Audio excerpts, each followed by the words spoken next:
Hello for those of the participants who are already in with us today in this webinar. I would like to wait a few minutes more so that we can wait for others to join, and we will be back in a couple of minutes' time.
Okay, now it's 3 p.m.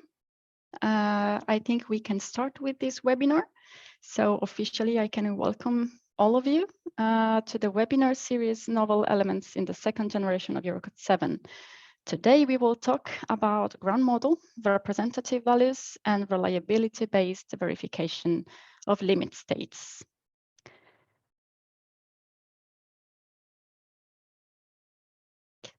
As many of you know by now, the European Technical Committee on the Evaluation of Eurocode 7, jointly with the European and Dutch standardization organizations, are organizing regular webinars related to the developments in the second generation of Eurocode 7. So this is the fifth of the series, and you can find all the recordings and the material at the link below.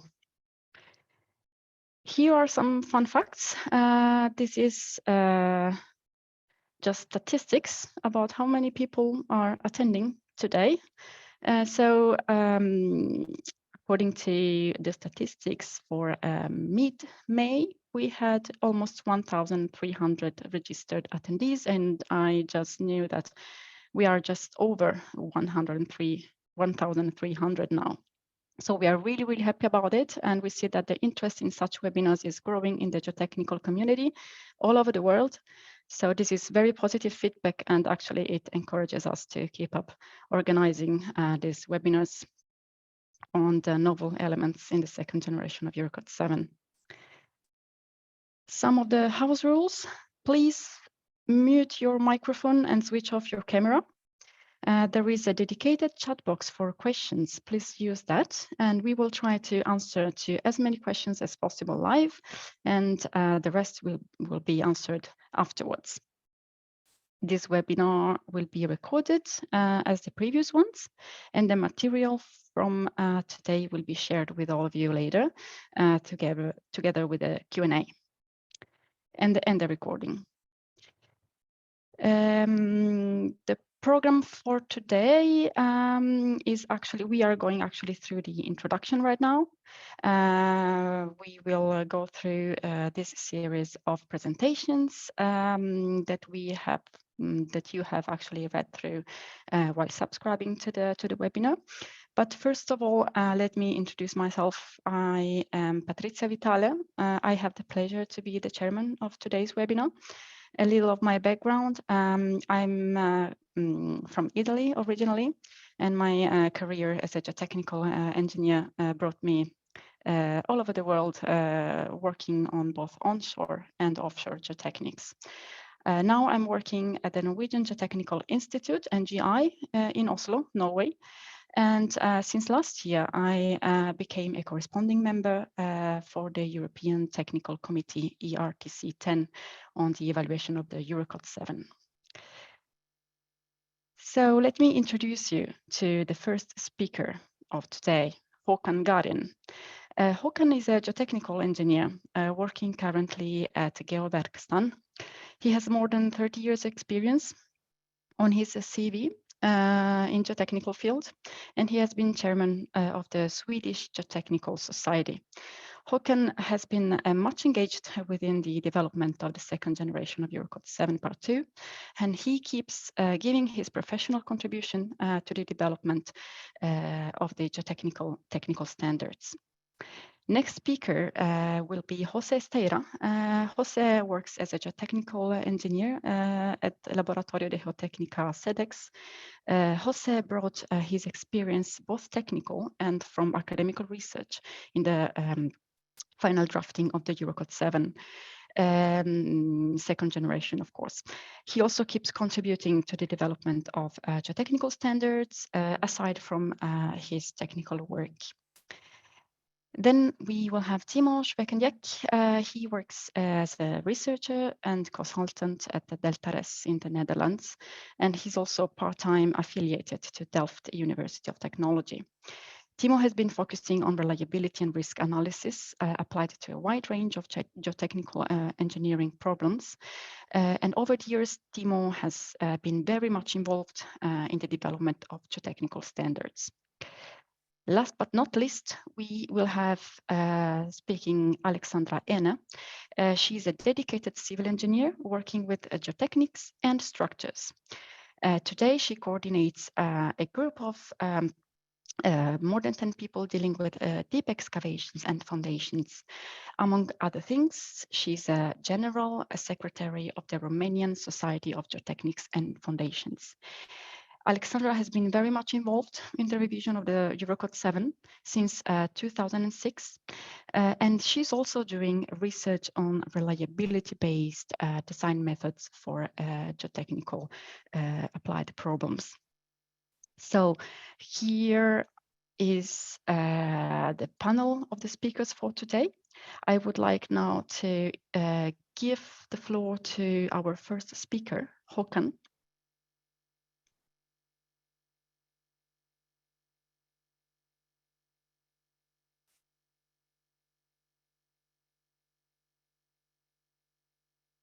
Thank you very much. And thank you very much for letting me present this stepstones. That's quite important in this work. Assembling the ground model.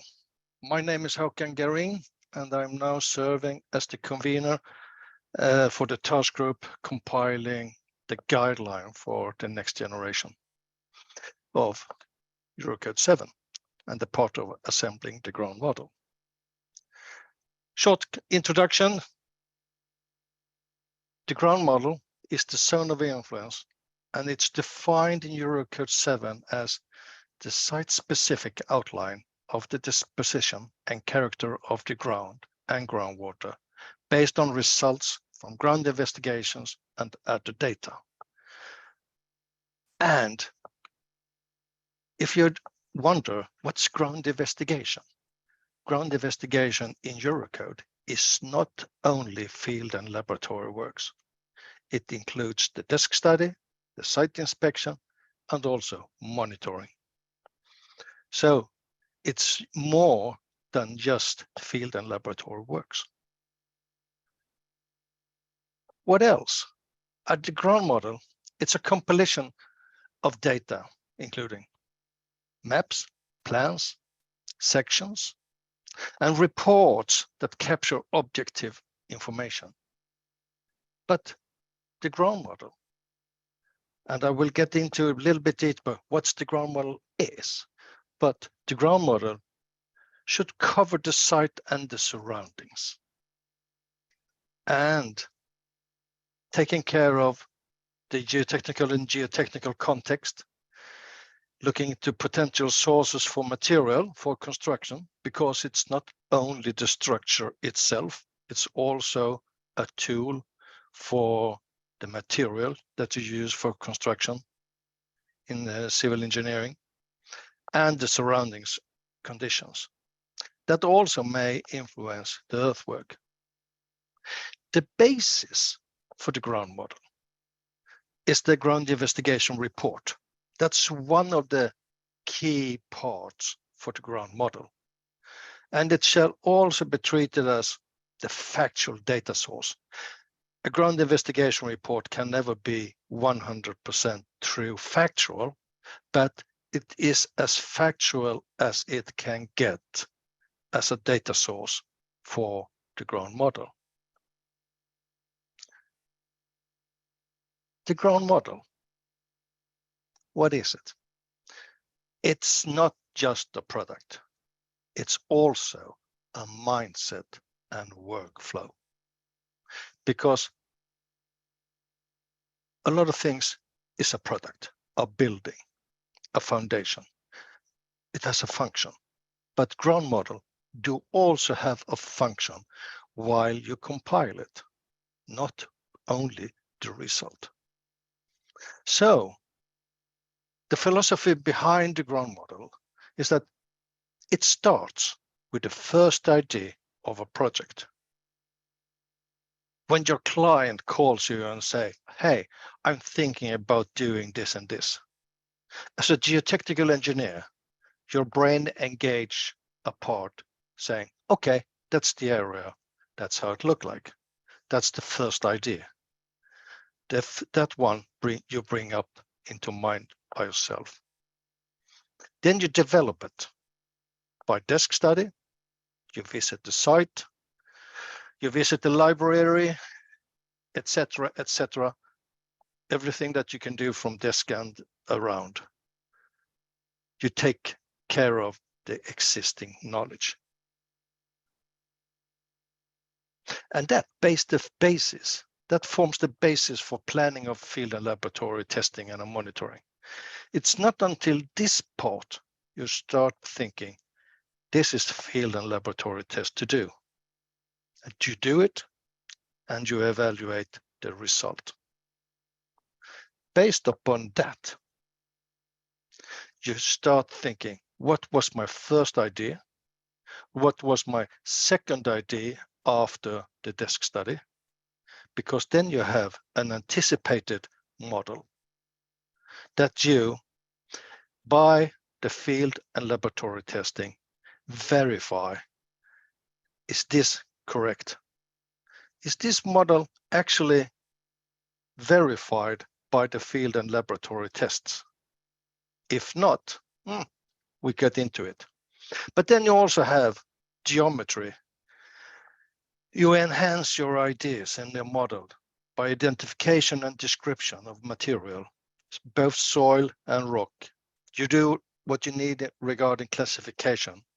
And there we have the ISO 16888 and 16889 as tools. When you have done that part, you update your ground model. And when you start going into construction site, you realize that you can see part of the ground that has been covered before, and you need to update the model. If it's a use for the project, you update the model. All stages of a project. Not all projects are easy starting from A and go all the way to the end in one phase. You have a number of phases. You take a break of a couple of years in the middle. So you maybe need to reevaluate the background's material. But one part of the philosophy is very important. You need to have an anticipated model before you can perform the field and laboratory works. Because why?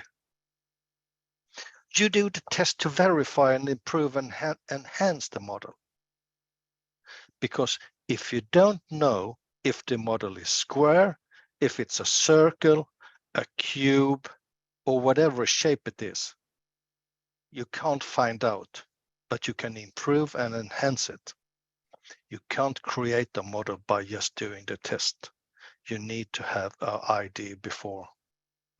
Otherwise, you are walking very soft ice. So the process of assembling a ground model, it's a number of stages.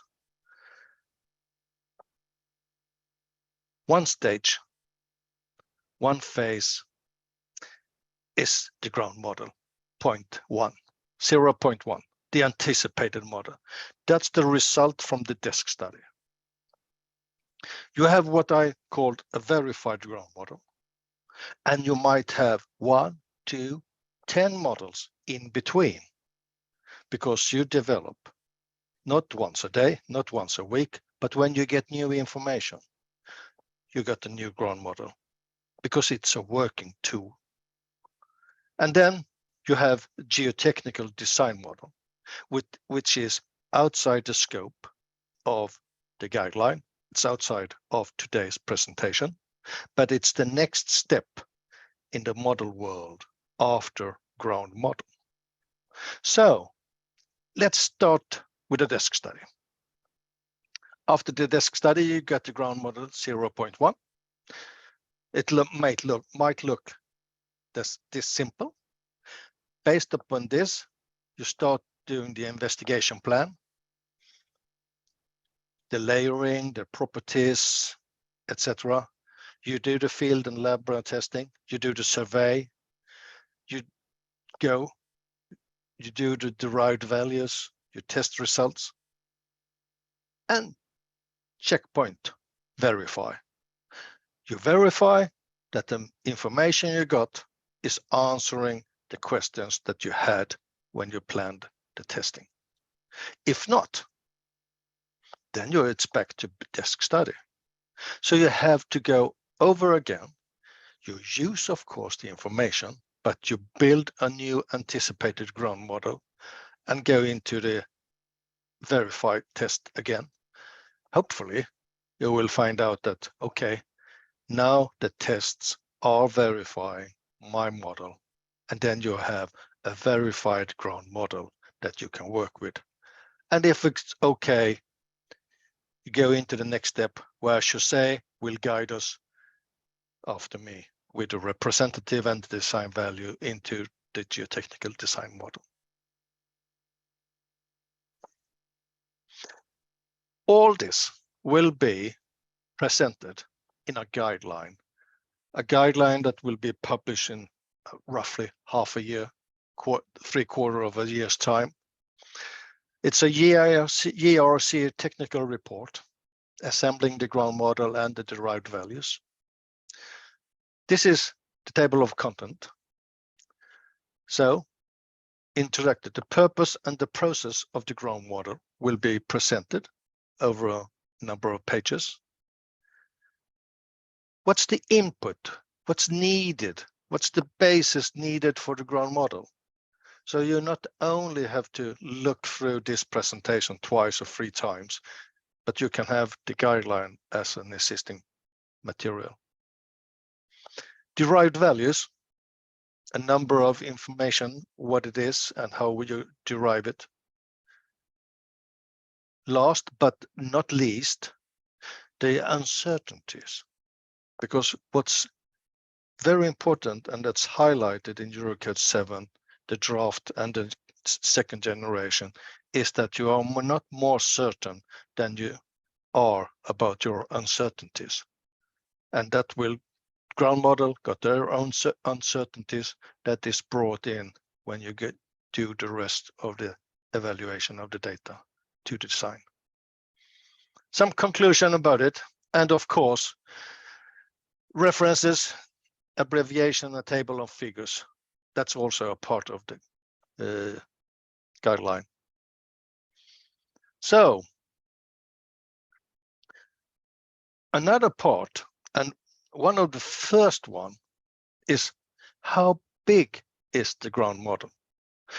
A ground model, it's not absolutely a physical model.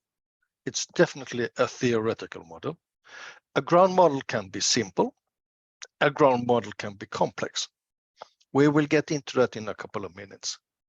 But first, the size of a ground model.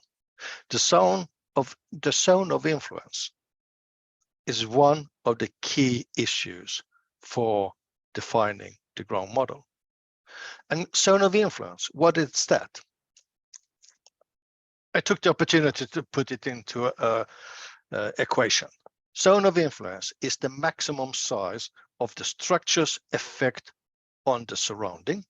It's including my structure, or the surroundings effect on my structure. So it's the maximum size of these two that forms the size of the zone of influence. So a number of aspects, therefore, has to be part of it. And it's a part of when you select the zone of influence. Geotechnical structures within the zone of influence, potential and construction method.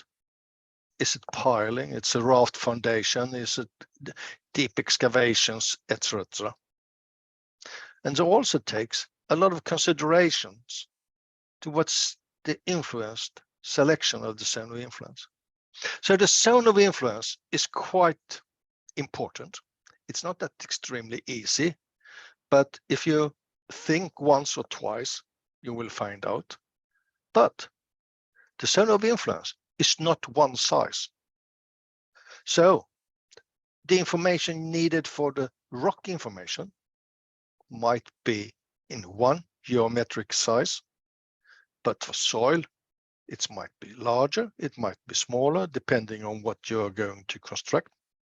The groundwater information and the geothermal properties. That's the size of the zone of influence are different for the different techniques. So it's not just take the maximum of these four and have a very dense information, because then you are got too large zone of influence. So zone of influence, start by thinking, because that's the first bit. It can be piling. What's the effect from the piles? So engage your brain and think.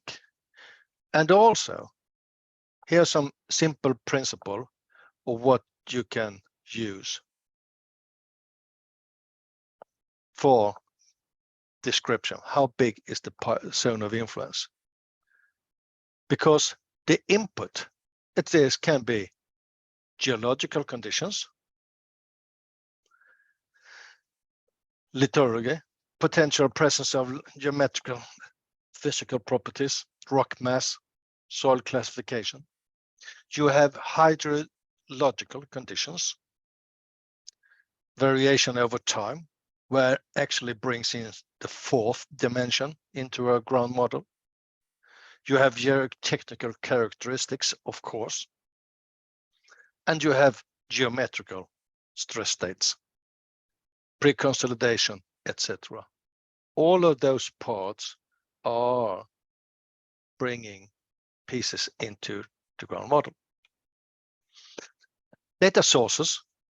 There are a number of data sources, but they are, of course, available in a reasonable amount. Historical data, investigation data, all of that. So the number of data sources are large, and you also have to remember that we have environmental data with us, because The European Environmental Code stipulates that program or project for work, structures or develops subject to administrative authorization implement have a significant impact are subjected to an assessment of impact concerning the environmental part. So you can't avoid, you can't look to the other side when it's related to environmental data. Historical use of the ground. Yes. From maps, filling and etc. Brownfield in the area. Old minings. Don't forget, those can be quite a problem for you. Hydrological information, existing and remaining structures. Site visit will reveal quite a lot of these parts. So, ground model uncertainties. Ground model uncertainties, they are actually defining the boundary of the information.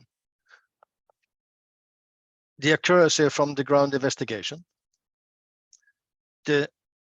How precise are the geological descriptions?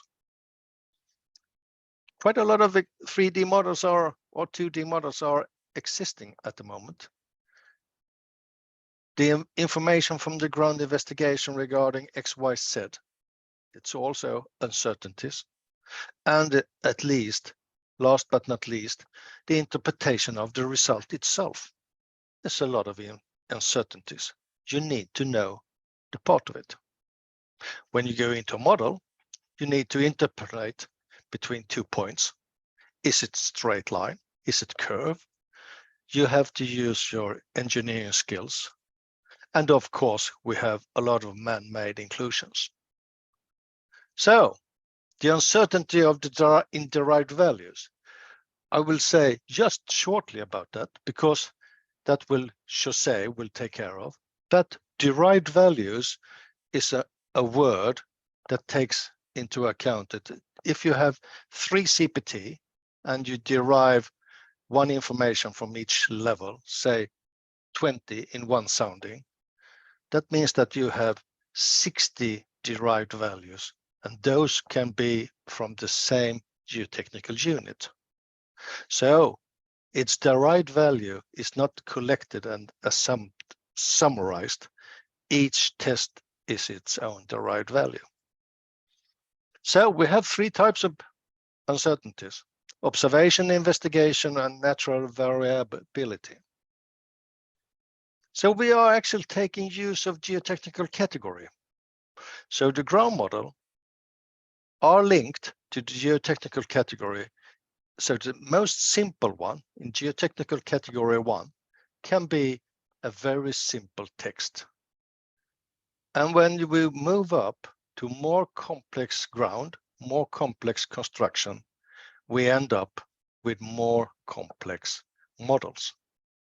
So a model does not need to be a BIM or 3D model. So a schematic way to develop it. You start with some information. You get the identification and you produce your fences. You combine your fences, and in some case you get the 3D model. That's one way to go to the full model, but maybe 2.5 or 2D is more than enough, because as I said, simple presentation can be a text or a 1D or 2D presentation or a complex 3D model. And due to the time, I say that validation is also a very important part. And we end up after validation with the documentation. It's the basis for the ground model, and the evaluation is to be documented. You need to document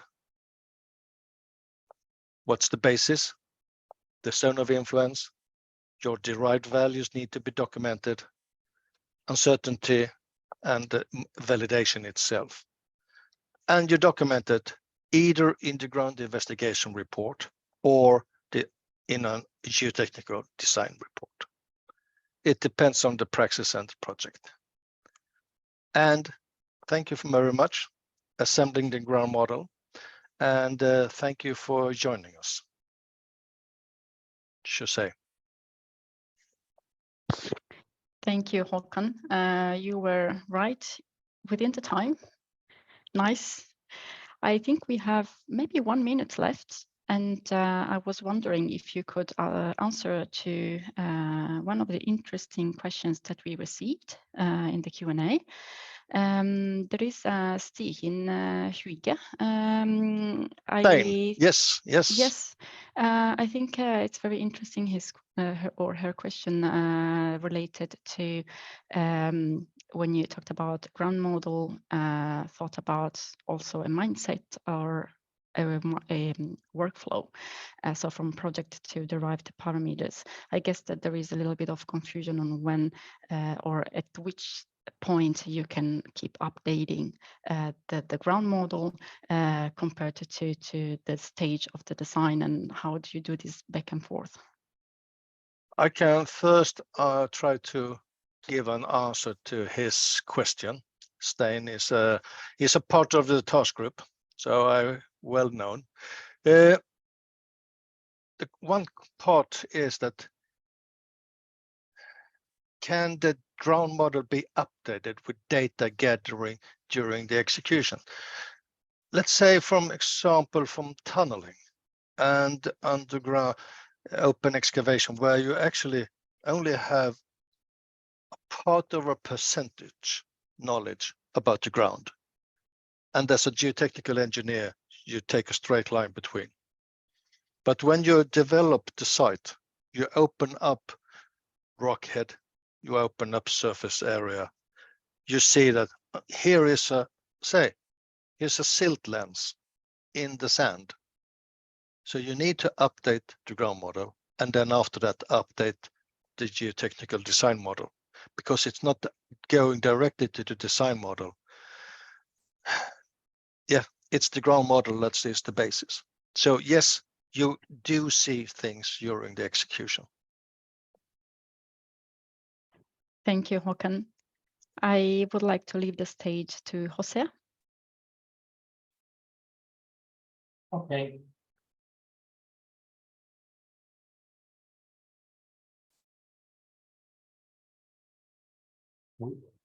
I guess you can see my screen now. Yes. Yes. Okay, so hello, good afternoon. And as Patricia has said, I'm going to present the document prepared by TGC1, whose title is From Derived to Representative Value. The main objective of this document is to explain the content of the subclause 432 material properties included in part 1 of the future Eurocode 7, and also the content of the Annex A characteristic value determination procedure. Before beginning, I want to show you this slide to frame the activities to determine the representative value. Actually, in this, let's say, task to design a geotechnical structure, we are at the end of the task 2, the ground investigation and modeling, in which the derived values have been obtained, as Håkan has said, and the beginning of the task 3, in which the designers must determine the representative value to be used in the verification of the limit states under consideration. So let's begin by reading the first paragraph of this subclause, which says that representative values of ground properties shall be determined from derived values. So this is a very clear link of this part of Eurocode 7 with our document, the same title. And we are going to explain this relation through this flowchart that shows the path that to be followed by a value from the ground investigation activities to the design activities. In other words, from derived to representative values, going through the nominal and characteristic values, and ending this trip in the design step in which we are going to use the design value. During my presentation, I'm going to present the parts of this part of this flow chart. And I also want to read the note 1 to this paragraph 1, because it's very important to link my presentation with the previous one. The representative value refers to a particular ground property of a single geotechnical unit. In the ground model, as Hakan has said, some geotechnical units should be identified, being a geotechnical unit, a volume of ground that is defined by a single material. So here the keywords are single material, a material whose properties can be defined with a single set of values, either a number, friction angle, for instance, or a trend line with depth. And for each geotechnical unit identified in ground model, the designer must determine the representative values of the ground properties needed to verify the limit states under consideration. In this example, it's a slope with 3 geotechnical units, and as we are going to perform an overall stability, we need the ground properties. So this procedure of determination of the representative value must be done a number of times related with the number of geotechnical units and the number of ground properties needed to verify the limit states. So now the first question we can pose is, what are the derived values? The derived values, as said by Hakan, are obtained during the ground investigation activities. And the ground investigation activities are, according to Eurocode 7, desk study, site inspection, preliminary and design investigation, and monitoring observation of the ground structure. From all these activities, we can obtain some values that in this presentation we have called historical, assessed, test, and monitor. And using some theory, correlation, or empiricism, we transform these values into derived values. Being a derived value, a ground property at a particular point in the ground where it has, we have a direct shear test curve. These are the test value. We use the molecular model. We obtain the cohesion and friction angle corresponding to this test. If we in our design have 6 direct shear tests, like this one, we'll have 6 values of cohesion, 6 values of friction angle. So this group of 6 values of cohesion or friction angle are our set of derived values from which we are going to determine the representative values. So now the question we can pose is how to determine the representative value from the derived values. Eurocode 7 part 1 establishes 2 ways to determine the representative value. One is the nominal value path, in which the designers, using the engineering judgment based on the knowledge of the construction site and experience in comparable cases, are going to select a nominal value as a cautious estimate of the value of a ground property. So it's something based on engineering judgment. The other way is the characteristic value path, in which the designers, using statistics as a tool, are going to determine the characteristic value that has a prescribed probability of not being attained. Once obtained one of the other, or both, the representative value can be either the nominal or the characteristic, and this decision is in the hands of the designer. Having into account that the representative value is a value over the failure volume affecting the occurrence of the limit state, as we are going to see later. So if there are 2 paths, the question that we can pose is which path to follow? The answer is in paragraph 6 and 7 of this 432. When the designer considers that the available data are sufficient to establish the characteristic value. Eurocode 7 says that the representative value should be the characteristic value. So should be determined by a statistic analysis. If the designer, by contrary, considers that there is no sufficient data, then we have to go through the nominal value path.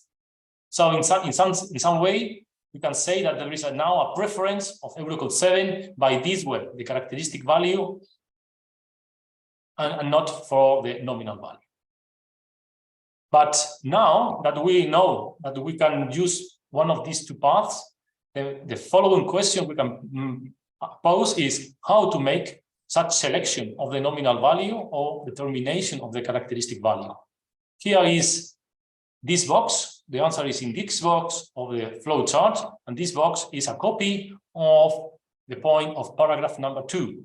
It says that the determination of the representative value shall take into account pre-existing knowledge, so something obtained in a desk study, uncertainty due to quantity and quality of site-specific data, uncertainty related a concept that Hakan has highlighted in his presentation, uncertainty due to the spatial variability and the zone of influence.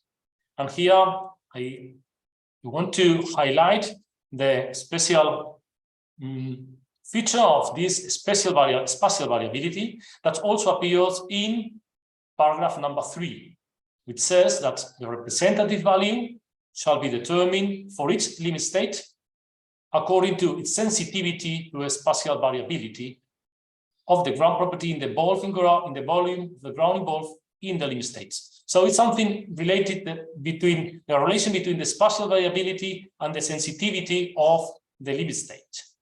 Let's see.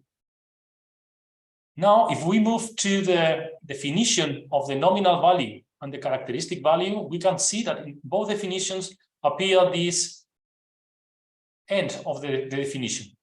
The ground property that we have to need in the verifications is the value, the property that affects the occurrence of a limit state.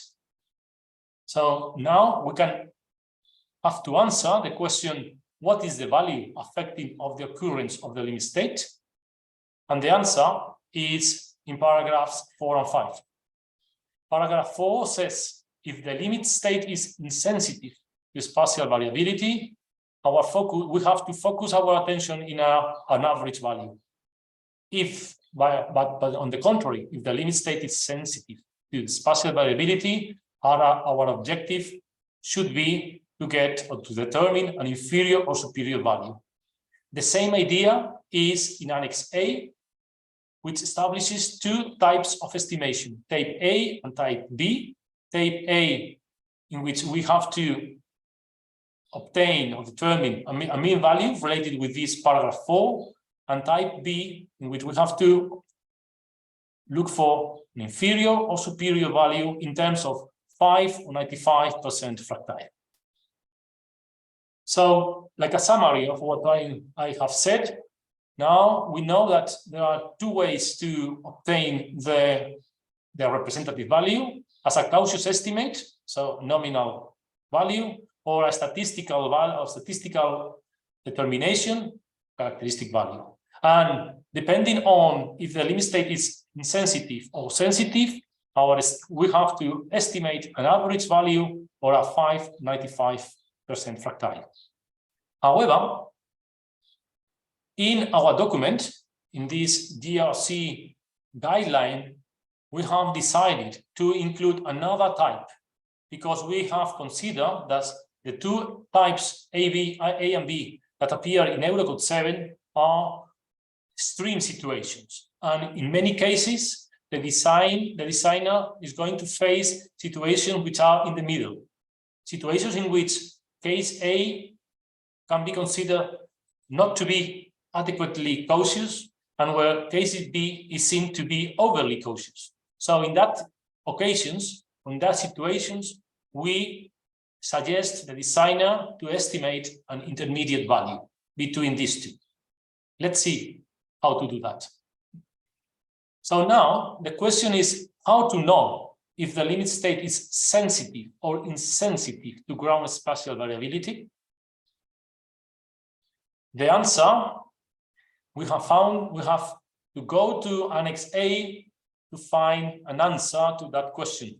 In the note 1, paragraph 3 says the ratio of the scale of fluctuation to the extent of the failure surface can be used in the determination of the characteristic value, also in the nominal value.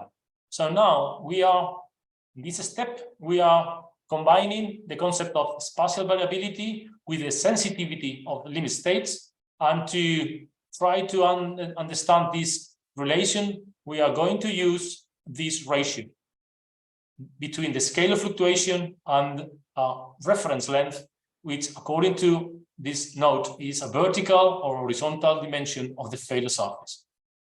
Let's see what is the scale of fluctuation. There are many papers dealing with scale of fluctuation. This one is very used, is very useful also and used. And in this paper, the scale of fluctuation is described as the distance over which the properties of a soil or rock are similar or correlated.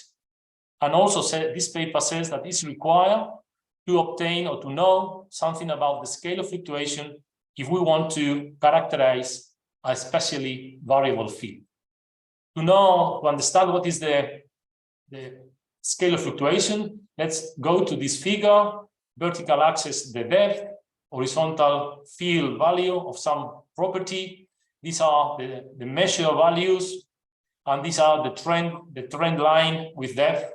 So the distance into the vertical distance into two consecutive points in which the trend line cuts the measurement values can be considered the spatial variable, the scale of fluctuation.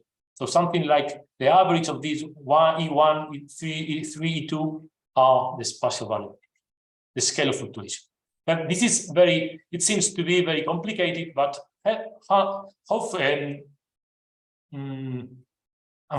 fortunately, this paper also has this table with different values for the scale of fluctuation for different soil types.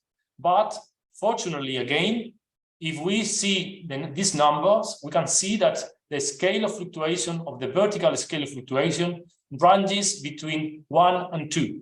And as a weighted average between all these cases, we can consider that the scale of fluctuation is 135 meters. So remember this number for the rest of the presentation, 145 or 15 meters.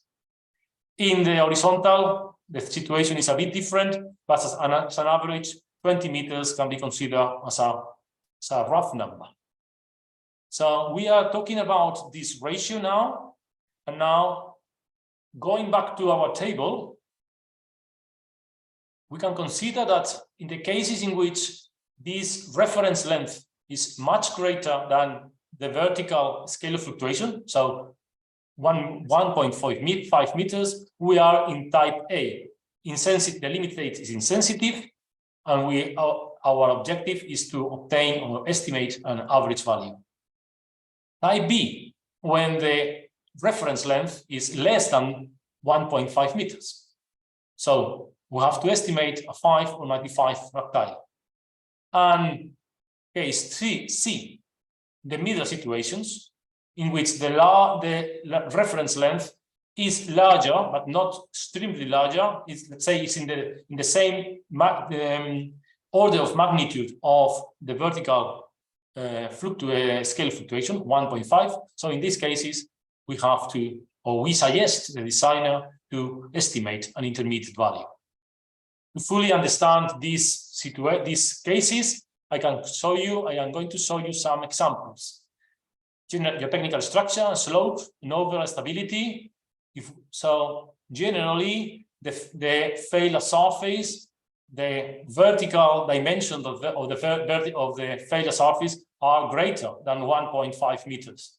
So type A estimation, we are going to use an average value.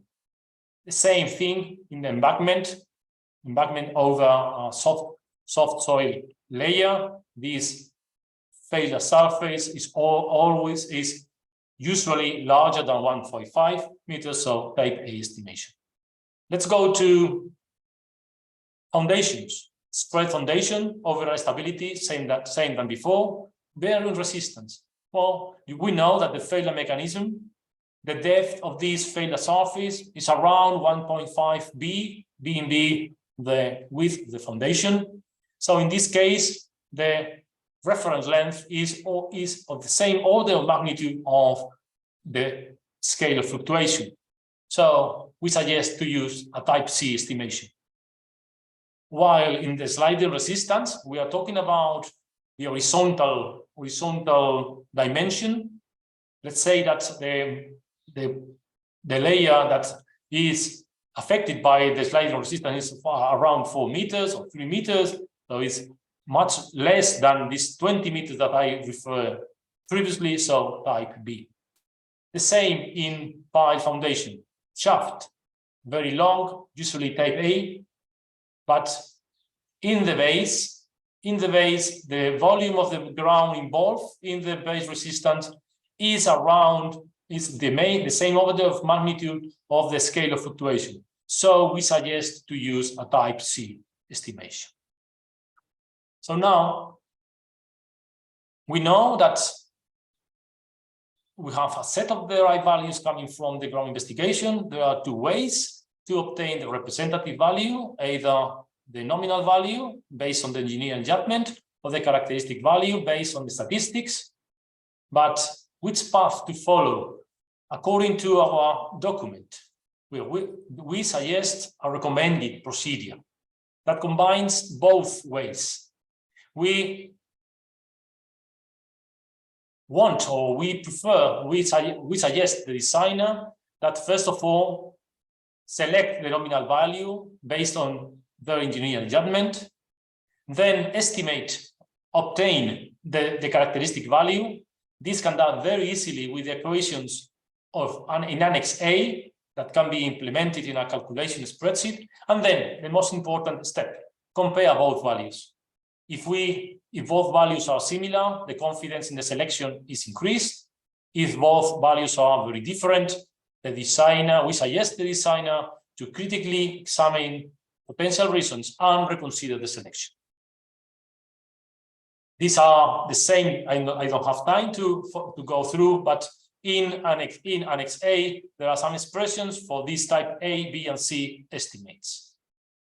So as a summary of all of what I said, this is the flow chart that I have used, or we have used in the document to explain how to obtain the representative values from the set of derived values.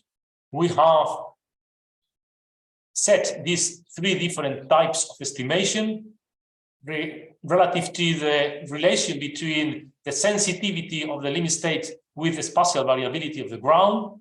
3 cases in which we have to estimate the average, the 5 or 95 fractile, or an intermediate value. And there are some examples for you to better understand this procedure. And I don't want to finish my presentation without make some acknowledgement to my colleagues on TGC1, especially the conveners of the different drafting groups that are the responsible to collect all the information that is now in the chapters 3, 4, 5. And also the people that have contributed with some examples. And also my colleagues, the conveners of the TGC 2, 3, and 4, Giuseppe Scarpelli, Hakan Harin, Timo Svenki Dick, and David Hart. That's all. Thank you for your attention. And before leaving the floor, I want to tell you that when you receive the presentations, you are going to receive some additional information, some more slides that I have prepared for you, but knowing that I didn't have time to present. That's all. Thank you very much for your attention. Thank you very much, Jose. Really insightful. We have many questions for you.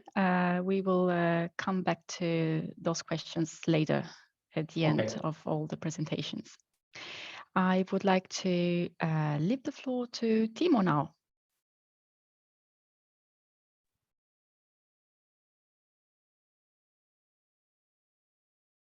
Yes, thank you, Patricia. Hope you can see my screen now. Yes. Yes, good afternoon, everyone. I will give the presentation on reliability-based verification of geotechnical structures with Eurocode 7. And I realize now, also given the questions, that probably you should have said in the beginning that the three presentations that are given, accompanied by one on examples, are on three separate guidelines that are in the meeting. There is one guideline on from derived to representative values, one guideline on how to assemble a ground model, and one on reliability-based verification. I'm going to talk about the third one. And it's also good to know that Alexander Enne will elaborate on an example on both on how to get to characteristic values and also on a reliability-based verification. And that's why I did not include an extensive example in my presentation here.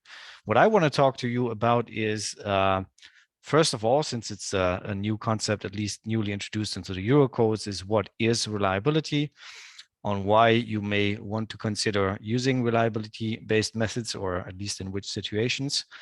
And then I will talk about how to do a reliability assessment, essentially the steps that you take, the workflow, go into what our guideline will contain to support practitioners in doing reliability assessments, and then wrap up before having the example presented by Alexandra.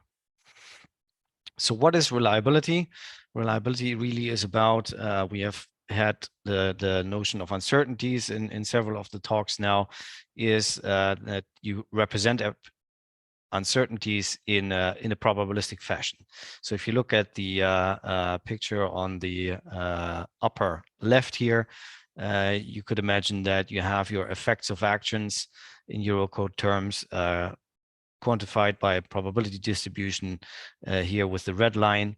You would have a probability distribution of the strength of your structure in green, and you see that there is some considerable overlap here, which means that there's also considerable probability that the effects of actions exceed the strength, which would indicate a low reliability.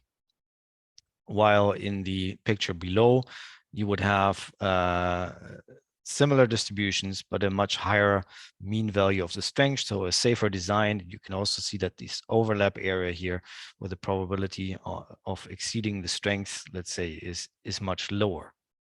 So the key notions for reliability concepts are that uncertainties are expressed in terms of probabilities and probability distributions, that what we strive to assess is the probability of exceeding the limit state, instead of comparing the design values for effects of actions to the design value of the resistance.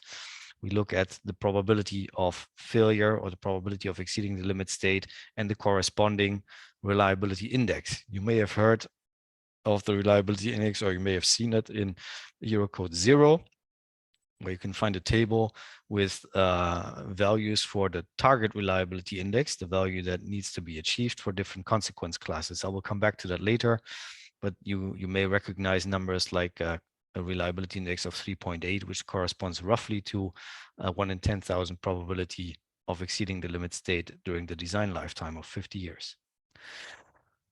So what's new in Eurocode? We were talking about new and novel elements in Eurocode in the second generation. So Eurocode 7 will state reliability-based methods as one of the methods that can be used to verify the limit states of for geotechnical structures. So here, right after the partial factor method, which is the most commonly used one and the most extensively described one in the Eurocode, you see or other reliability-based methods. But besides that, the new code will not contain very much information on how to exactly do that. So there was a need for a guideline on supporting practitioners in how to do full probabilistic verification or reliability assessment in terms of these probabilities of failure or reliability index. But before I go into the guideline contents, I want to talk about why you may want to consider, so what are the strong points of reliability-based methods and which situations would be advantageous to use them. First of all, I think it's good to notice that the Eurocodes actually have a reliability background as a theoretical framework. There is a background report for the Eurocodes in the making, which is about to be published, which will explain things, for example, how the partial factor method is actually a simplified reliability analysis and how the two are related. Because as you know, the main idea in the partial factor method is to cover uncertainties where they actually occur, in the variables or in the parameters where we actually are most uncertain, in order to achieve as homogeneous reliability in designs as possible.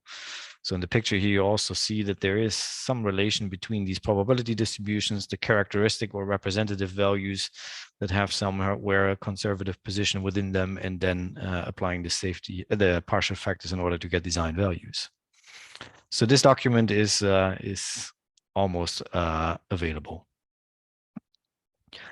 So about the benefits of reliability assessment, besides this theoretical background, well, reliability-based methods explicitly address uncertainties tailored to the design or the assessment conditions at hand. If we compare that to the partial factor method, partial factors were derived for, let's say, applicability across a very wide range of structures and conditions for all geotechnical designs. And in the case of Eurocode 7, virtually, and sometimes they may be overly safe. Sometimes they may even not be that conservative. But this sort of variability in conditions can be sort of overcome by using reliability-based methods explicitly. You also avoid combining conservative or worst case assumptions for unknown or very uncertain aspects, because you can model the uncertainties explicitly. And the methods allow for combining data from different sources. Let's say for an existing structure, you have measurements from the structure and also of its performance, and you can use things like Bayesian analysis to use all that information. And that can be used in the context of new structures to optimize designs, to either get more economic or more reliable designs, and in the context of existing structures to assess the current safety or the residual lifetime of those structures. So just drawing from the work portfolio that we have, for example, at the Altaris, some examples where we use probabilistic analysis. For example, for high reliability installations, here you see some LNG tanks in the port of Rotterdam, which had explicit requirements in probabilistic terms. So we actually had to do reliability analysis, but we also saw the benefits because we could do, let's say, a probabilistic assessment of the liquefaction risk and the risk of flow sites undermining these tanks. A common area where the concepts are applied are natural hazards like floods or landslides. So for flood protection embankments and other hydraulic structures, we use these concepts extensively in the Netherlands. And you also see a lot of applications, well, upcoming applications in the optimization of offshore foundations. When it comes to existing structures, we faced, for example, questions on the current stability of railway embankments, which were constructed in the time before design guidelines, maybe 100 years ago. And when you apply current design guidelines to assess these existing structures, you often get very unrealistic results. So we could give much more realistic picture of the reliability using reliability assessments. Quay walls is another question. Existing quay walls often face questions of changing use, bigger ships to be moored, higher surcharge loads, but also lifetime questions due to ongoing corrosion can be well addressed using these methods. Old timber piles in Amsterdam have been analyzed in such a fashion, and so on. So how to do that reliability assessment? So the workflow is pretty simple. First, you work on your problem definition, and there are some slight differences. So while you have your sort of limit state verification in terms of design values in the reliability analysis, you determine so-called limit state functions with certain conditions in order to be able to assess these probabilities of failure and the underlying calculation models.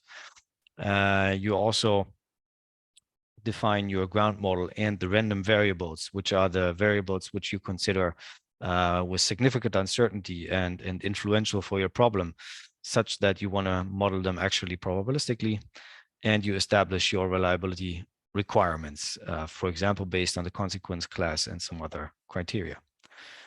After having established your problem in that way, you go into the uncertainty characterization, which was also asked in the questions earlier. So for example, the geometrical uncertainties in your geotechnical units, but most importantly, also in geotechnical engineering, your uncertainty in geotechnical parameters or in soil parameters, ground parameters. And besides that, also in the actions or in groundwater and pore pressures, and also in calculation model uncertainties, because we know that our calculation models are also not perfect. And after that, you carry out the reliabilities by first selecting a suitable method, by doing the analysis and estimating the probability of failure, and then interpreting the results and proper conversions of the methods. And the analysis then gives you a reliability index or a probability of failure, which you compare to the reliability requirements established earlier in order to carry out the verification. So the guideline in the making will support these steps in the following way. So the main objective for the guideline is to provide guidance for full probabilistic reliability-based verification of limit states within the safety concept of the Eurocodes. I also have a picture here. I saw questions if these guidelines are already available. We just have illustrations of how they will look when they're ready, but they're in the making and to be expected to be published at the end of the year. But the table of contents of this one is that after an introduction, we give a brief summary of the reliability background of the Eurocodes relevant to the geotechnical problems. We describe the verification procedure and give some practical recommendations, actually in all the chapters, of course. We go into the establishment of reliability targets, into the characterization of uncertainties, into how to do the reliability analysis. And then we have two special topics chapters on Bayesian analysis or Bayesian updating, and on reliability-based derivation of partial factors. I will give you some highlights of some of these chapters very briefly. About the reliability targets, I mentioned this table earlier. You see that there is a differentiation in the reliability index that is required to be met on a let's say lifetime basis for 50 years or on an annual basis in EN 1990. In this chapter, we describe on how to translate that to your geotechnical problem, whether to use that on the system reliability aspect or for individual limit states. We also talk about conversion of those values to, for example, annual values, which are most practical for use for existing structures, for example, about targets for for serviceability limit states, etc.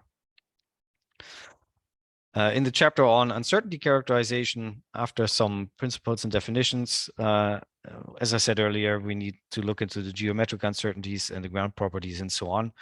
So I mentioned all these elements earlier, but to give you an example on the ground properties, here's a data set from an example that we also present in the guideline from field vane shear tests to get to undrained shear strength over depth.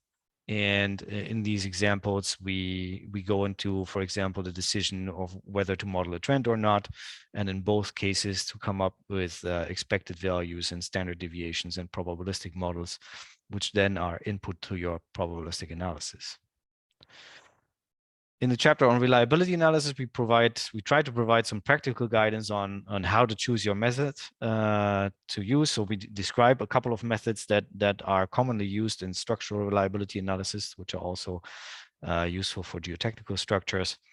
And then we provide flowcharts like this one, which based on calculation time and the behavior of your model, give you an idea of which model might perform, or which method might perform best for your analysis. And we give some examples that people can use to get used to the working with reliability methods.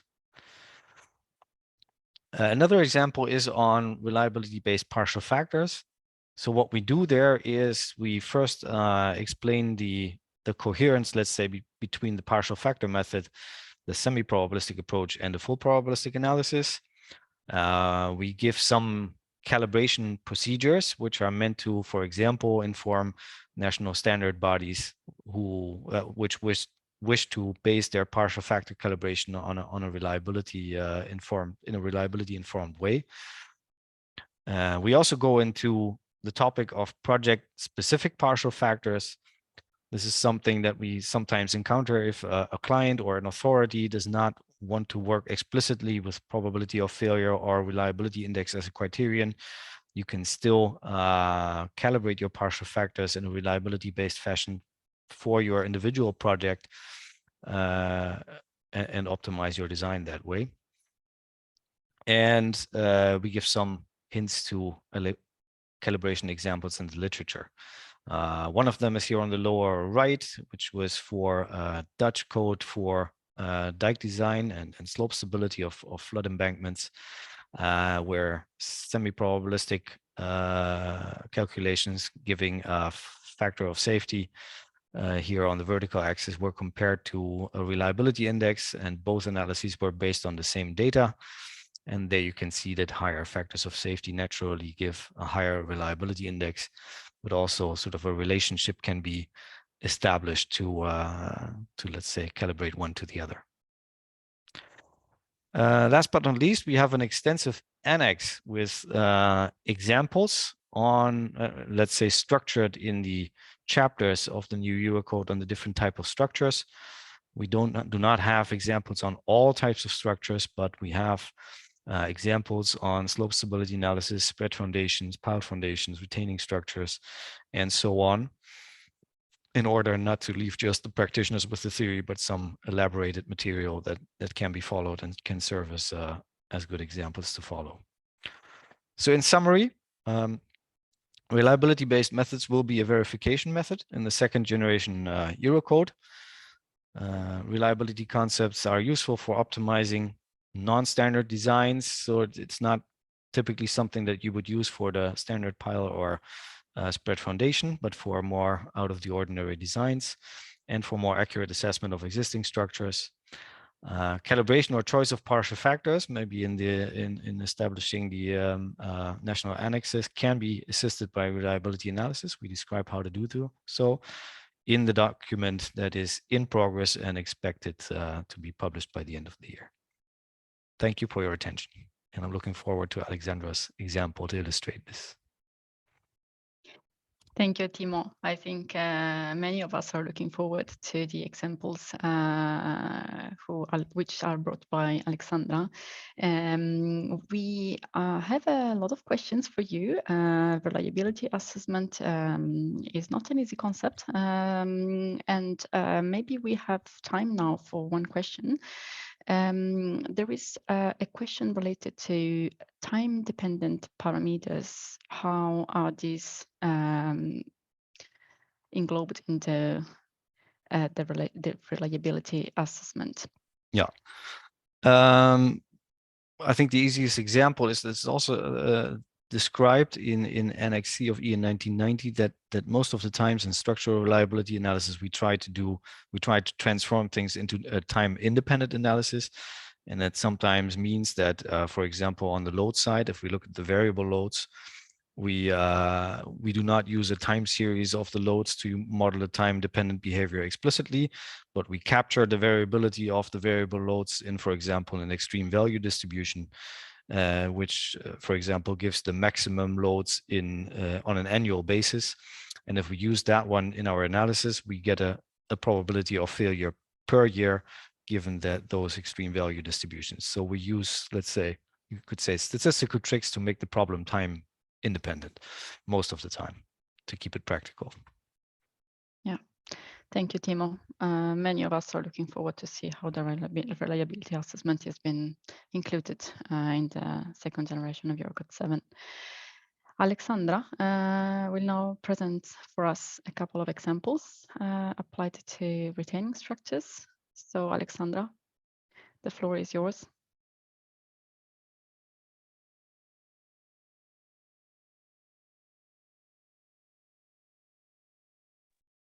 Hi, thank you, Patricia. And also Timo for introducing my presentation.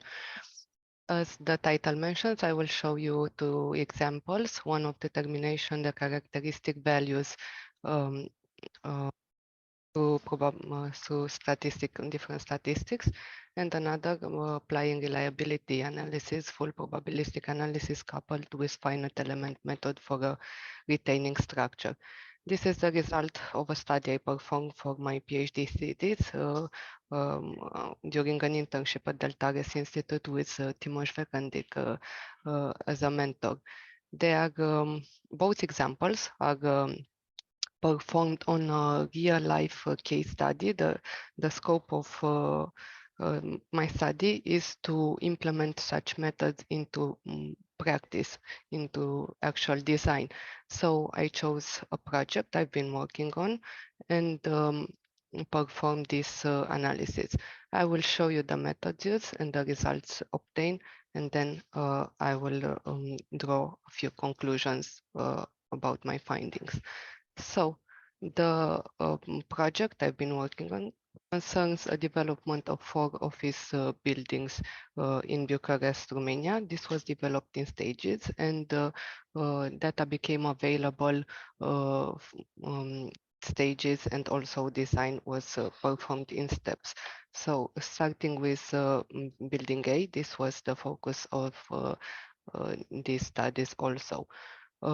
To perform the infrastructure of the first building, a 7.7 meter deep excavation was needed. This was entirely above the groundwater, and on one side we had a retaining wall to support the excavation. This was self-supported, no struts, and as it can see from the image, it was mainly performed in a silty clay layer at the surface. So this layer was considered as dominant for the problem and was analyzed further in detail. And here are the generous amount of tests performed, boreholes and laboratory tests, both on the building 1 area and on the entire site. And again, we can see from the ground model resulted from the ground investigations, the presence of the thick silty clay layer dominant for the problem. I will go further to the determination of the characteristic values.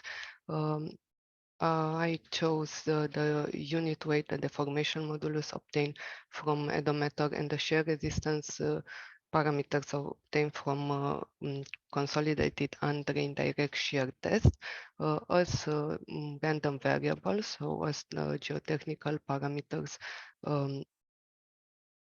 most relevant for the problem.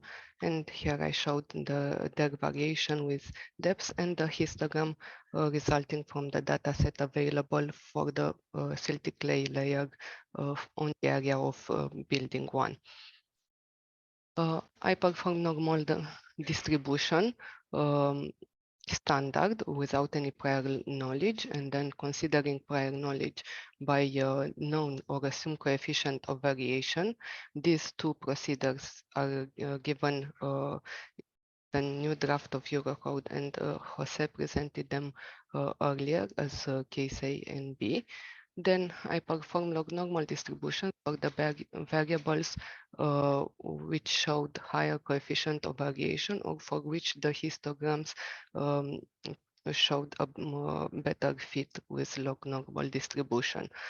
And at last, I perform linear regression analysis for the shear resistance parameters, which are correlated, determined from the same test. All the statistics were performed in the special with special averaging, because the mean value of the parameters govern the behavior of the retaining structure, and also statistical uncertainty by student T factor was taken into consideration. This is actually the formula for K1 provided in the Eurocodes and timelines. Here are the results for normal distribution with or without prior knowledge. We can see that in most of the cases, the prior knowledge assumptions consisting of known or assumed coefficient of variation led to a set of characteristic values closer to the mean values. So reducing the variation or imposing a reduced uncertainty. However, this was not the case for the unit weight, where the coefficient of variation obtained from the data sample was lower than the coefficient of variation taken from references. Log-normal distribution led to lower characteristic and mean values because, as we can see, there is a shift in the diagram compared to the normal distribution, which resembles more also to the histogram presented earlier. So this provides a more cautious estimate of the characteristic values. Going further to linear regression, in regard with the mean values, lower cohesion and a higher friction angle were obtained. However, this couple leads to more or less the same shear resistance for an overburden pressure of about 100 kilopascal, which was relevant for this case. While in terms of characteristic values, the cohesion was similar to the one obtained from a normal distribution, but the friction angle was higher. And to have a view on the implications of using these different sets of characteristic values, I also performed the analysis, the deterministic analysis of the retaining wall using these different sets of parameters. And as it was expected, using prior knowledge for normal distribution leads to a more optimistic assumption in terms of displacements and efforts in the retaining wall, bending moment, and shear force, while log normal distribution is cautious. On the other hand, using linear regression analysis, we get closer to the estimates using mean values. Now I will go further to the reliability analysis. For the retaining structure, here are the limit state functions. First, I consider the verification of the limits, serviceability limit state, because this often dictates the design of such structures for deep excavation, where we limit the influence on the vicinities. Also geotechnical, I check geotechnical ultimate limit state, but because the retaining structure was cautiously dimensioned to account for the serviceability limit state, no failure was found, and practically no reliability results were obtained. And at last, I did the verification of the structural limit state, the efforts in the retaining wall. Now, great challenge has been to put a finger on a value for the target reliability, especially for this type of structures. But what I did was to start from the provisions in the Eurocode, take the reference values for reliability class 2, 3.8 for ULS and 1.5 for SLS. And then I considered a lower reference period, which leads to higher target reliability index, which I increased a little for 2 years, considering this is a mainly a time invariant problem. So the permanent loads weight a lot more than the variable loads. Also to consider the fact that this is a temporary structures, I lowered the reliability. I also analyzed the implications of lowering the reliability index by one class, suggested in the probabilistic model code. This is not yet in the Eurocode as a possibility. Also, what is important to mention that my verifications only concerned only the load effects part of the equations and not also the resistance part of the equation. I determine the resistances by partial factor method. So I use directly design values. This means I applied form coefficient to the value of the target beta index. So this led to 2.8 target reliability index for permanent structures and 2.45 for temporary structures. There were two models to do the analysis. First, the finite element model performed in practice 2D using hardening cell with small strain stiffness and stage analysis. Things are clear here. The second model is the probabilistic model, which was performed in Probabilistic Toolkit, free software provided by Deltares.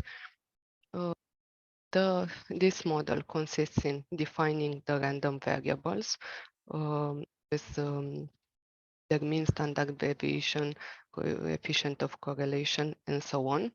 So here the geotechnical parameters I showed before I determined the characteristic values, and also I accounted for a model factor. Then in the probabilistic model, we have the limit state function I showed before. We can choose one of the reliability methods already implemented in the software, or an external model connected to the probabilistic toolkit. And of course, we have to define the output parameters. The connection between the two models is made through between the two softwares actually is made through Python scripts. So practically a set of random variables is fired from the probabilistic model into the finite element model, which performs the analysis and gives the output parameters, which are returned in the probabilistic model.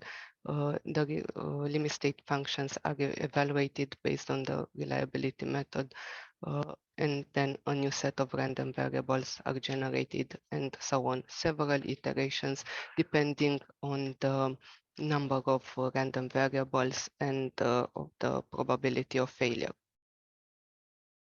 At first I tried to use form, but there is some randomness in the results from the finite element model, something at the order of the 5th decimal, which is not relevant for a deterministic analysis, but which could not be handled by such an exact method such as form. So I had to use sampling methods. Of course, good Monte Carlo would have been very time consuming. I used directional sampling. This again was quite time consuming, and I use it only to validate some of the results. What I practically did was to perform importance sampling. However, this needs to have some prior knowledge about the design point value and search sample the data set around this design point value. Since I didn't have this estimate at the beginning, I did it in 2 steps, one around the mean values of the variables and imposed a limited number of iterations, 1000. And then I did a second run about the design point values resulting from the first step to increase the precision. And for this, I needed another about 700 iterations. As I mentioned, these are done automatically generated through scripts, the communication between the probabilistic software and the finite element software. Also, I used a meta model, Erahad, developed the Delft and Deltares, which provided very good and stable beta values after a few tens of iterations. So this was called to obtain fast results. However, it had some trouble in reaching the imposed precision. So at this stage, I use it to as a first step and then validate it with important sampling. Here are the results obtained for the serviceability limited using importance sampling into steps and error meta model. I obtained a beta value of 2.5, 2.4, which is a lot greater than the limit in the Eurocode. And another result we can obtain from the performing reliability analysis are the design point values, so the design values of the variables defined.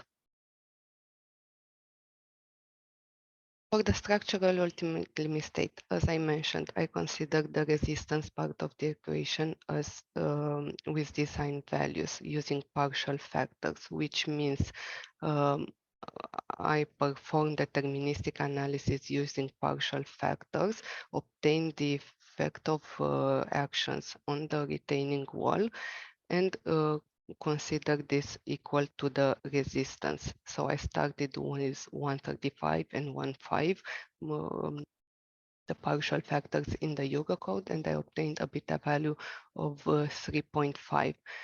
Then I did the same with lower partial factors, and I obtained a linear variation between the partial factor and the reliability index. Thus, for beta value of 2.8 for permanent structures, I obtained partial factors of 125 and 1.4, while for beta value of 2.45 for temporary structures, I obtained the partial factors of 1.2 and 1.3 respectively.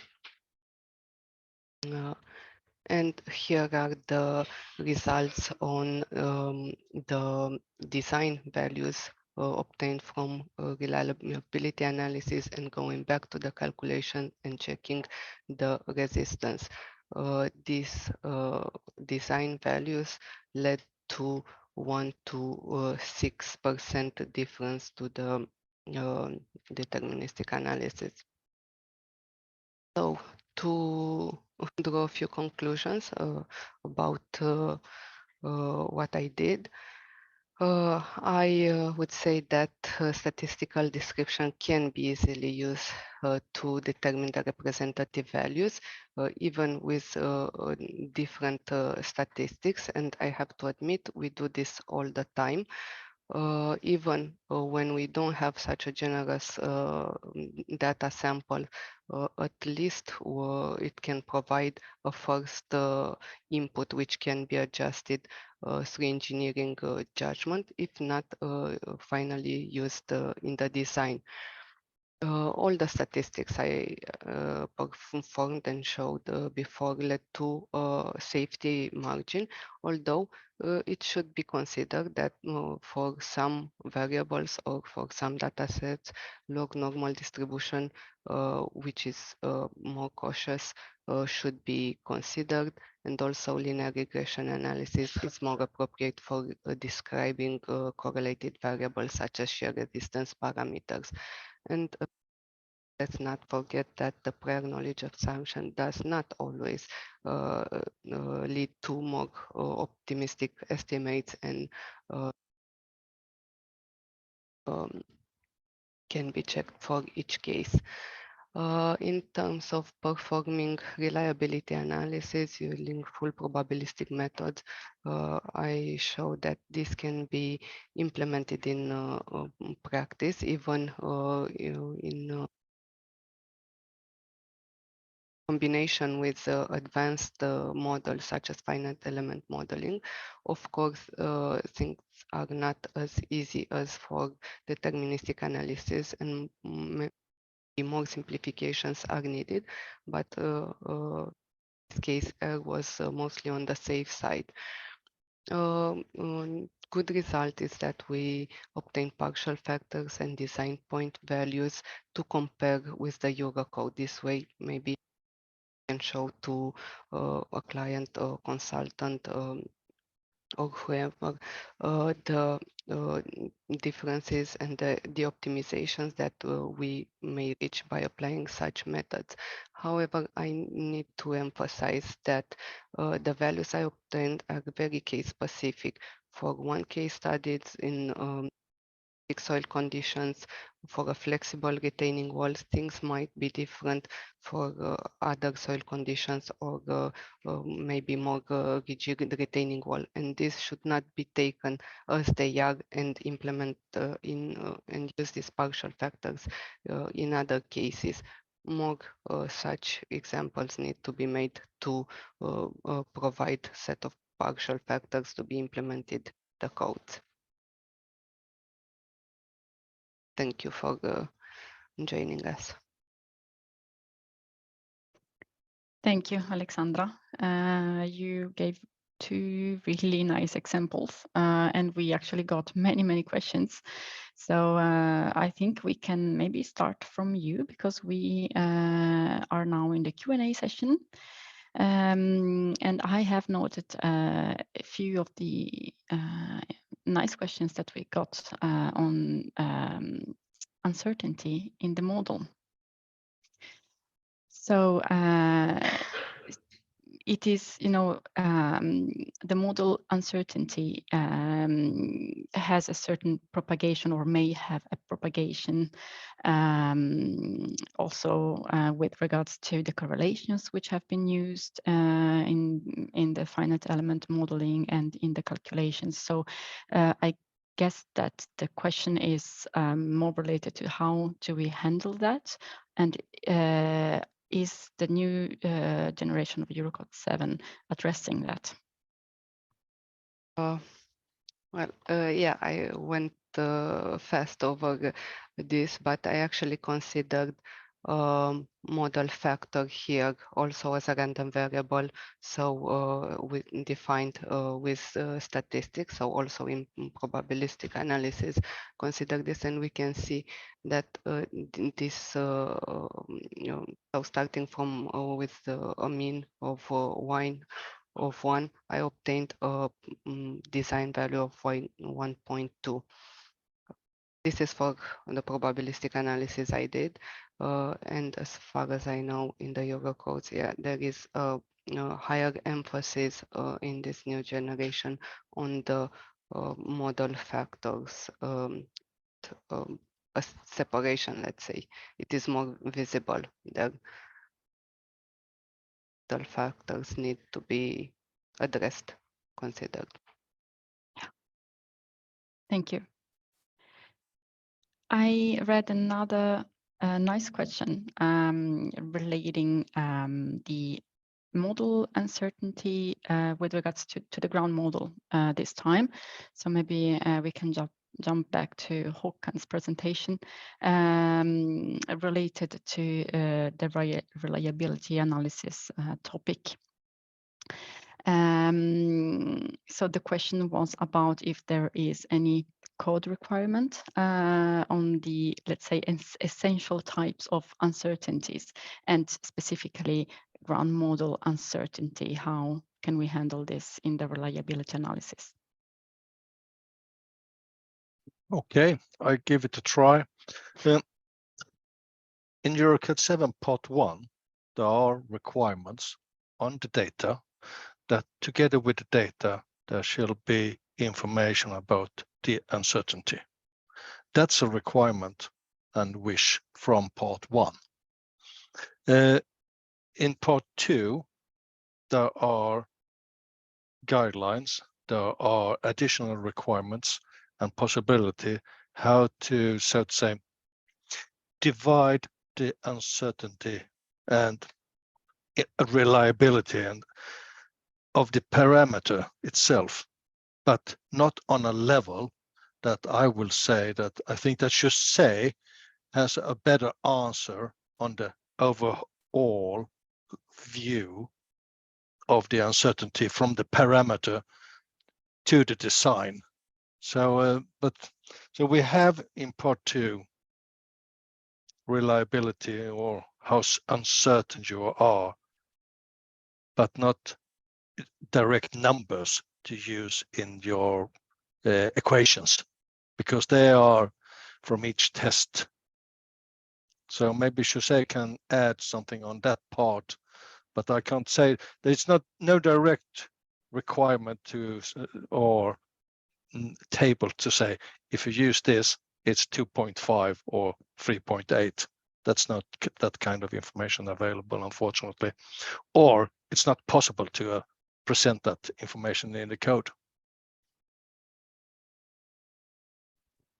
Well, for me, I agree with Hakan that I agree much more in the second idea that has said that it's difficult to put in a code numbers to try to define the uncertainty in different situations. The uncertainty in the determination of the characteristic value, I haven't gone through in my presentation about the equations that appears in Annex A, but if you remember in my presentation, there are some issues to take into account that Eurocode 7 says about how to issues to take into account in the determination of the representative values.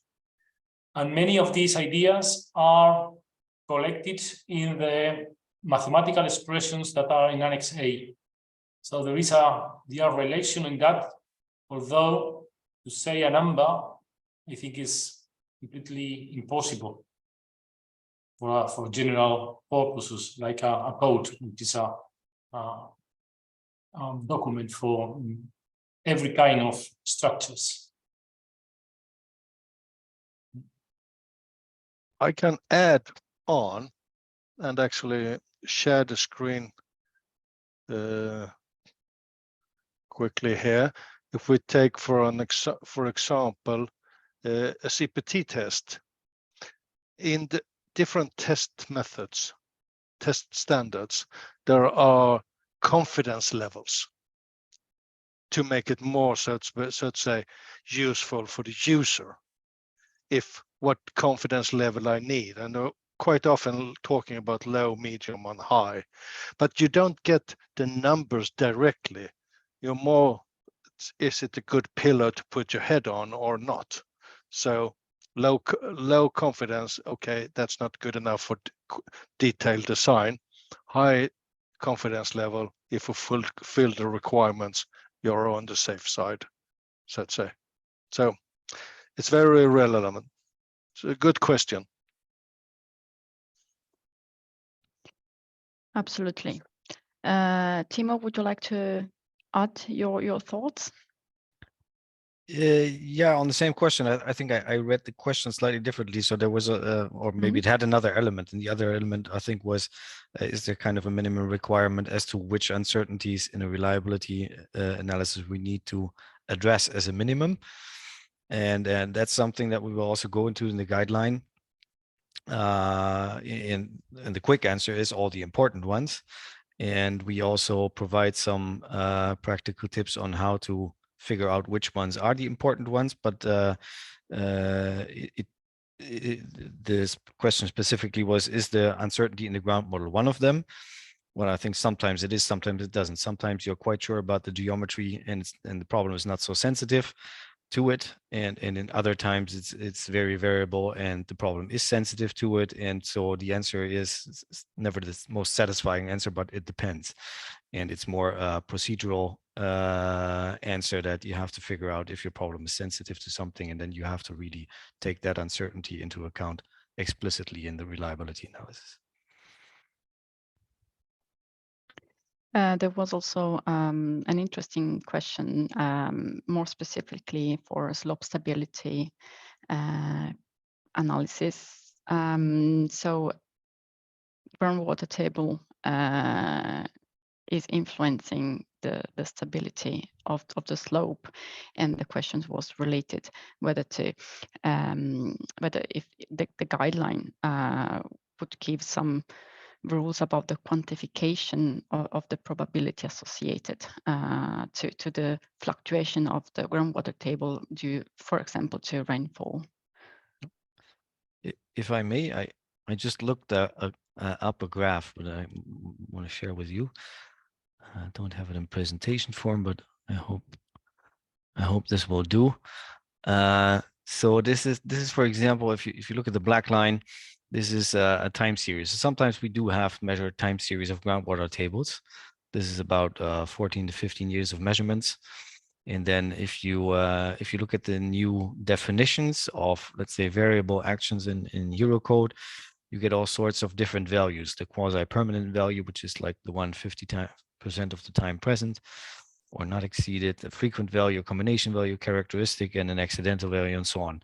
And what you can do for that is what I described earlier in actions. You can look at the maximum values per year and do a statistical analysis on that, and then determine all these values. Of course, you don't always have the data, so that's kind of an analogy, I think, with determining representative values for soil properties. Sometimes you need to use judgment or experience in the area. You come up with something like a nominal value for that because you don't have all these data. But when you do, there are procedures to just do rather simple statistical analysis to come up with all these different values. Hope this helps. And I'd like to add that these examples are included in the document, in TGC3 documents, in the document that delivered by the group chaired by Timo. So, and I think it's very useful, and the explanation is very complete. So practically any people can understand and follow what they are suggesting. The problem is that you have to wait for some months to have the documents, but at the end of the year, as Timo has said, probably the documents will be ready.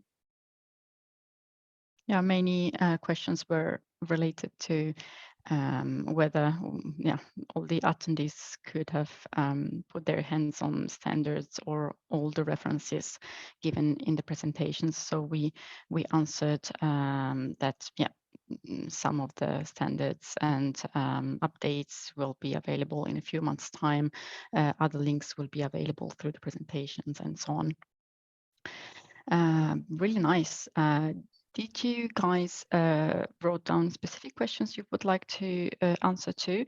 I still have a few, but if you would like to give priority to your noted ones, please go ahead.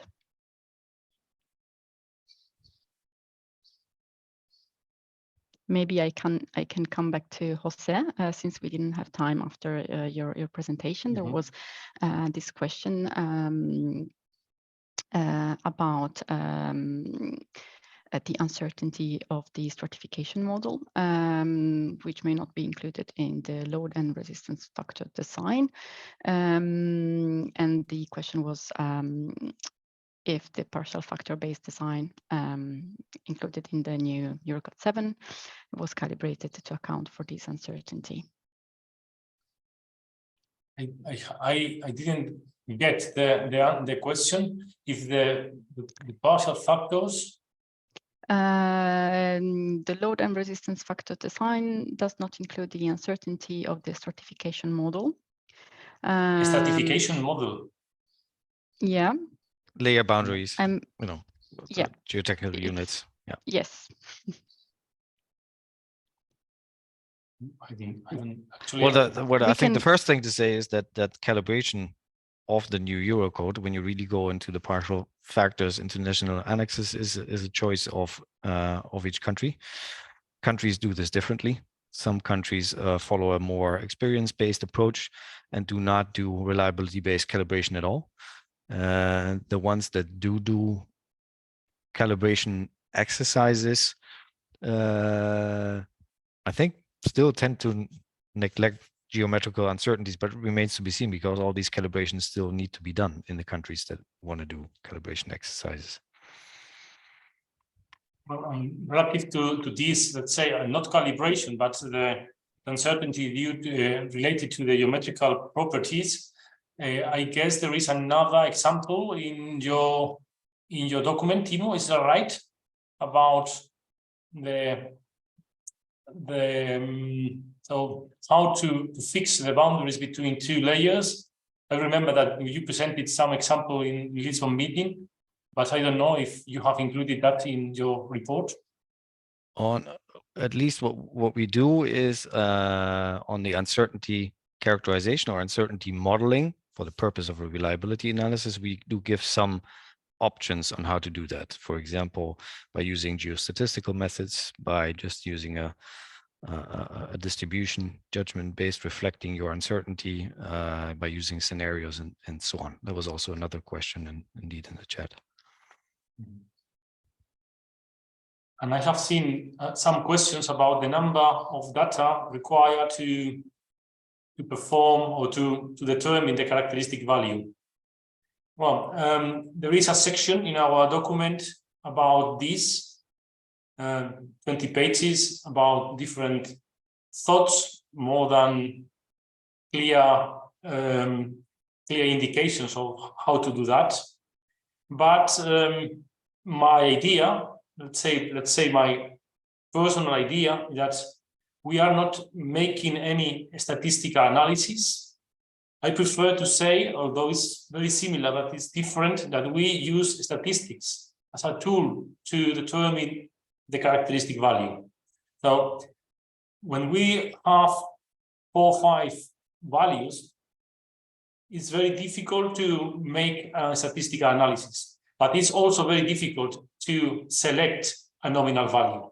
And when there are few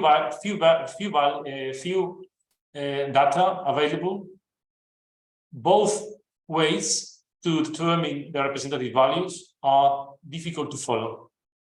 So don't think that you cannot go through the characteristic value path if you have, say, 5, 6 values, because I guess that a cautious estimate based on 5, 6 values is also difficult to do.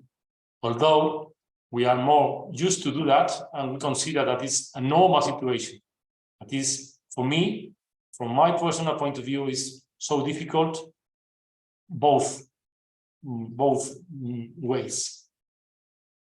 But in our guide, in our guideline, there is a section on that, because we know that is a hot topic.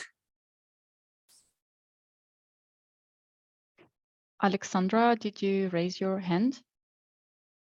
Yeah, earlier when you were talking about the uncertainties in the geometry and in the layers and depths, I may suggest to check if this, how relevant or how influential is this for the problem, maybe performance sensitivity analysis, because that's exactly the case for my case. I had this filling layer above, and I wondered for this self-supported wall if it was 1 meter or 2 meters, what would be the results? And I did a sensitivity analysis, and I found that did not change in great measures.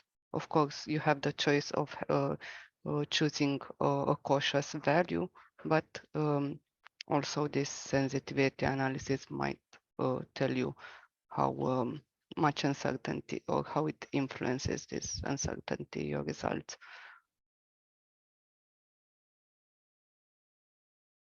Thank you.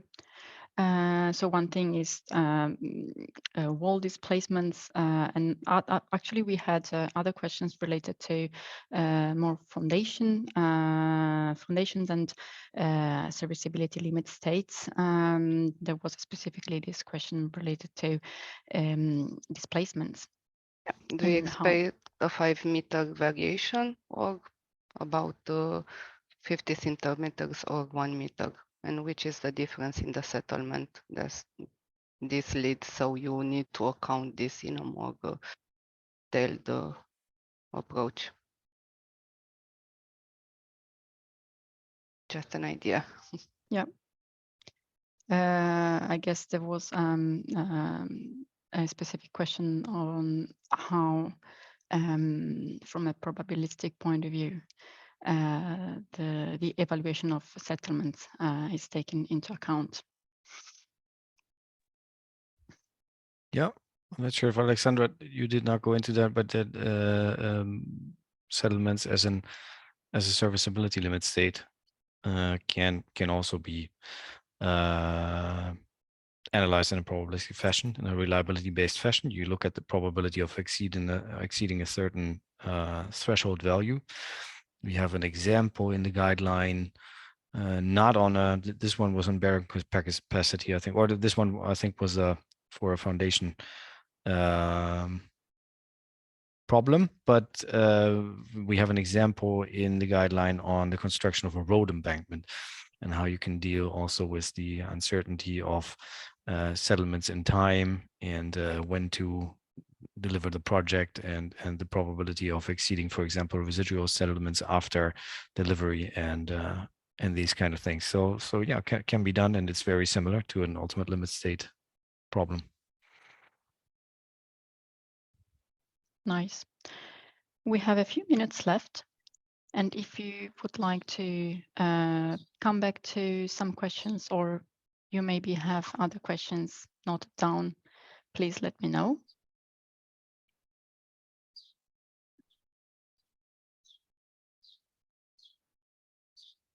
And I have seen that there are also some questions relative to that intermediate value that our guideline has introduced as something new, consider what is established in Eurocode 7. Although I haven't have time, I'm going to present, to share the screen a moment only for you to show that there is in our is this one.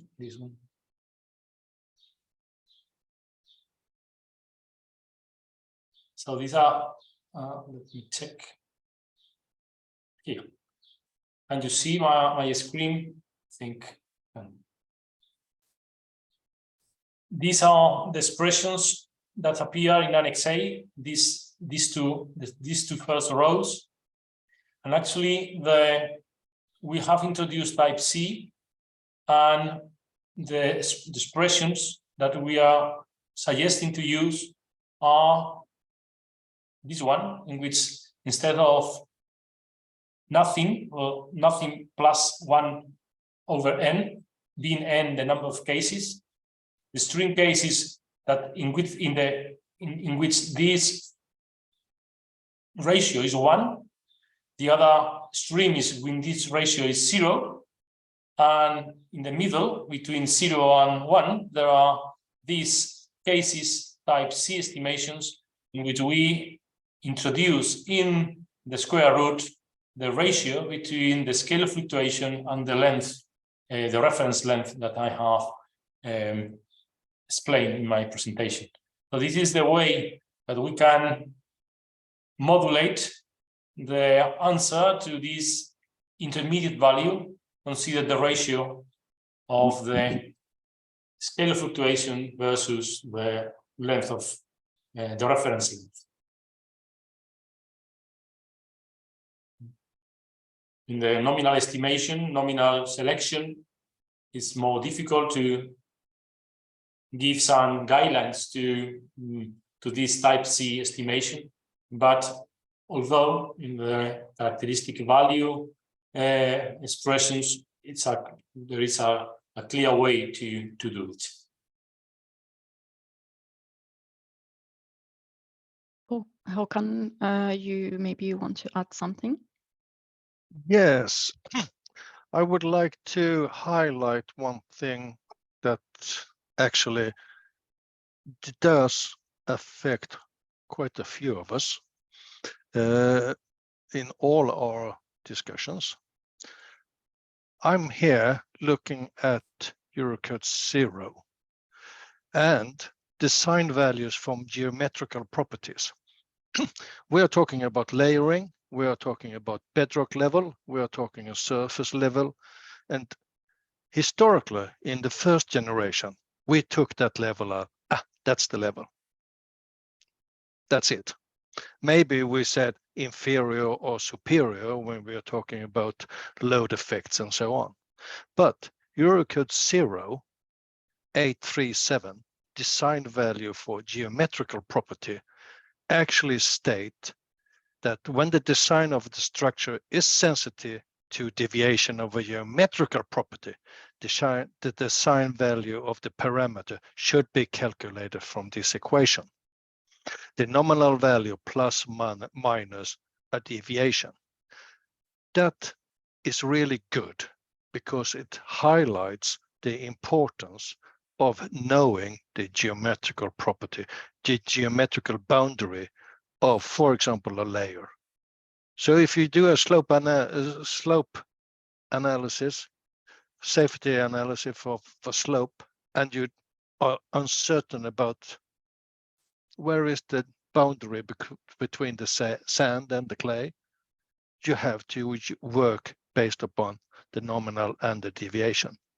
So that one is also very important part for the ground model, because the ground model is quite a lot about the layering. That's what I would like to add as an end here from the ground model part. Thank you. Thank you, Håkan. And I want to include to say something else relative to which this Håkan has said, that the groundwater levels, the surface level, the geometric levels, are also considered in the future Eurocode as a geometrical property. So the same ideas that Håkan has said can be applied to the ground water levels. These are very important aspect of input in our designs. That's it. Thank you. Thank you, Jose. We have a few seconds left. I think we can go through towards the end of the webinar. I see that also Gert is here. Yes. Well, then it's my, let's say, job, or how you call it, to end this webinar. I see when I entered it, it's running very smoothly. So thank you, Patricia, for running that, and all the presenters for their presentations. I guess it was another time a good webinar about Eurocode 7. I thank you all, and also all attendees who are watching us at this moment and later on through the recordings. And I hope to see you all next webinar somewhere in September. Thank you. Thank you all. Bye-bye. Bye. Bye. Bye-bye.